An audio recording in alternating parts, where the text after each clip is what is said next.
আমি তো একাই ছিলাম, জাস্ট এটা সত্যটা যেটা সত্য এটাই। আমি তো আর অন্য কাউকে এত ফান্তাজি দোষারোপ করতে পারি না। মানে তুমি কি শুধু টাকার জন্য এই কাজটা যে আমি এই টাকার জন্য এই কাজটা করি। বুঝতে পারছেন? এবার তো আপনারা জেনে থাকেন যে বিগত 28 তারিখের দিকে আমাদের যে মাননীয় সংসদ সদস্য ব্যারিস্টার সাইদুল হক সুমন সাহেব ওনাকে একটা মেসেজ দিয়েছিল যে আমাদের ওসি চুনারুঘাটের মাধ্যমে যে আমি একটা তথ্য দিতে চাচ্ছি, যে তথ্যটা অত্যন্ত গুরুত্বপূর্ণ আমাদের সংসদ সদস্যের জন্য।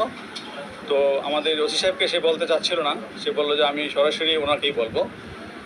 তো যেহেতু সে বলতে চাচ্ছিল না এবং একটা থ্রেটের বিষয়ে বলবে, সেই প্রেক্ষাপটে আমাদের ওসি সরাসরি সংসদ সদস্যর কাছে গিয়েছিলেন। তো ওনাকে জিনিসটা বলার পরে উনি হোয়াটসঅ্যাপের মাধ্যমে তার সাথে কথা বলিয়ে দেয়।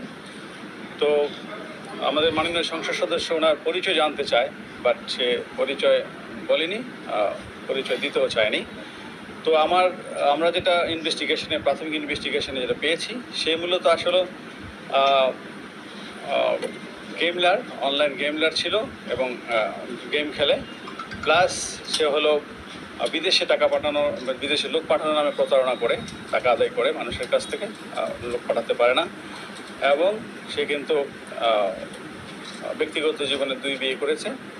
তো তার মূলত টার্গেট ছিল যে একটি, সে সবসময় ডার্ক ওয়েবসাইটে গিয়ে একটি লিঙ্ক পায়, সেটা হলো হিটম্যান ওয়েব যে লিঙ্ক, সেই লিঙ্কে সে একটা গল্প দেখে। সেই গল্পতে ছিল যে এক ইন্ডিয়ান এক বড় ব্যবসায়ী ছিল, সেই এক প্রতারক ওই ব্যবসায়ীকে বলেছিল যে আপনার একটি গুরুত্বপূর্ণ তথ্য আছে, যে আপনাকে মারার জন্য কিছু লোক রেডি আছে, তো আপনি যদি আমাকে কিছু টাকা পয়সা দেন তাহলে আমি সেই তথ্যগুলো বলে দিব।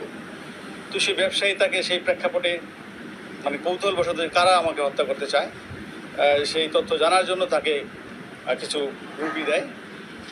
তো সেই প্রায় 2-3 লক্ষ রুপি দেয়। দেওয়ার পরে সে তখন সে তো প্রতারক, তখন ওই ব্যক্তি কী করে, সে আবার তার মোবাইল থেকে সে চলে আসে, মানে অফলাইনে চলে আসে এবং তার সব কিছু বন্ধ করে দেয়।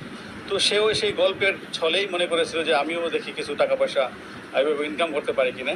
তো সে তো দেখতে পাচ্ছে যে বিভিন্ন মিডিয়াতে বা বিভিন্ন সময় তার বিভিন্ন থ্রেটের কথা সে জানতে পেরেছে। সে মনে করতে ছিল যে আমিও হয়তো এরকম একটি কাজ করলে কিছু টাকা পয়সা ইনকাম করতে পারবো। তো সেই প্রেক্ষাপটেই সে বলতে চেয়েছিল যে আমার কাছে একটা ক্লিং স্কোয়াডের নাম আছে, যেটা আমাদের মাননীয় সংসদ সদস্যকে হত্যা করতে চায়। তো সেই প্রেক্ষাপটেই কিন্তু সে একটা নাটক সাজিয়েছিল এবং সেটা আমাদের কাছে স্বীকারও করেছে। তো সে যেটা চেয়েছিল, যে মনে করেছিল যে আমাদের মাননীয় সংসদ সদস্য ওকে বলবে যে ঠিক আছে তুমি আমাকে নামগুলো বলো, আমি তোমাকে কিছু পে করবে। যখন দেখলো যে না, সে তো কোনো টাকা পেই করবে না, বরঞ্চ সে আরও মামলা জিডি করার জন্য চেষ্টা করতেছে এবং সোশ্যাল মিডিয়াতে চলে আসছে, সে এই ভয়ে সাথে সাথে সে তার মানে মোবাইল, যেটা যে সে সবসময় কথা বলতো, সেই মোবাইলটা কিন্তু সে ভেঙে ফেলছে এবং সে অন্য একটি মোবাইল নিয়ে, সেখানে সে কখনোই বাংলাদেশি সিম ইউজ করতো না, সে একটি হোয়াটসঅ্যাপ নাম্বারে কথাও বলতো না।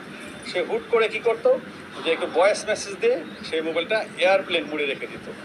তো তাকে আমরা যখনই আমাদের ওসি মাননীয় সংসদ সদস্যকে তথ্যটি দিয়েছিল, সে কিন্তু সাথে সাথে জিডি করেছিল এবং আমরা সেই জিডির প্রেক্ষাপটে কিন্তু ওই দিন রাতেই আমরা তার যে ফ্রেন্ড ছিল তাকে অ্যারেস্ট করে ফেলি। তো ভাগ্য কত ভালো দেখেন যে আমরা যাকে অ্যারেস্ট করি সে লোকে কিন্তু তার কাছে প্রতারিত হয়েছে। সে তাকে 1,80,000 টাকা দিয়েছিল, বাট পরে জানলাম 1,30,000 টাকা দিয়েছে, 2,30,000, 1,30,000 টাকা দিয়েছে। বাট সে যখন তার কাছে টাকাটা নেয় ওই ব্যক্তির কাছ থেকে, তো ওই ব্যক্তি তাকে বিশ্বাস করতে পারতেছিল না। তো বললো আমি আপনাকে কীভাবে টাকা দিব, আপনি যদি না পাঠান বিদেশ। তখন সে বিরক্ত হয়ে তার যে পার্সোনাল পাসপোর্ট, সে পাসপোর্ট দিয়ে বলছে ঠিক আছে আপনি আমাদের পাসপোর্টটাই রাখেন, কারণ তার টাকার প্রয়োজন ছিল প্রচুর। সে পাসপোর্ট দিয়ে তার কাছে টাকাটা নিয়ে নেয়। তো আমরা তাকে যে তার বন্ধু, তাকে মূলত ধরি তাকে ধরার জন্যই।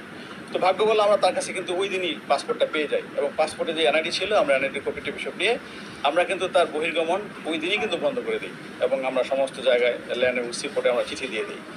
যার প্রেক্ষাপটে পরে আমরা তাকে ধরার জন্য বিভিন্ন জায়গায় অভিযান চালাই। আমরা প্রথমে জানতে পারি সে আমাদের সেই তথ্য প্রযুক্তির মাধ্যমে যে সে চিটাগাঙে ছিল। আমরা চিটাগাং টিম পাঠাই, পরে দেখি আবার সে ঢাকায় টিম পাঠাই। আমরা একসাথে 3টা টিম পাঠিয়েছিলাম।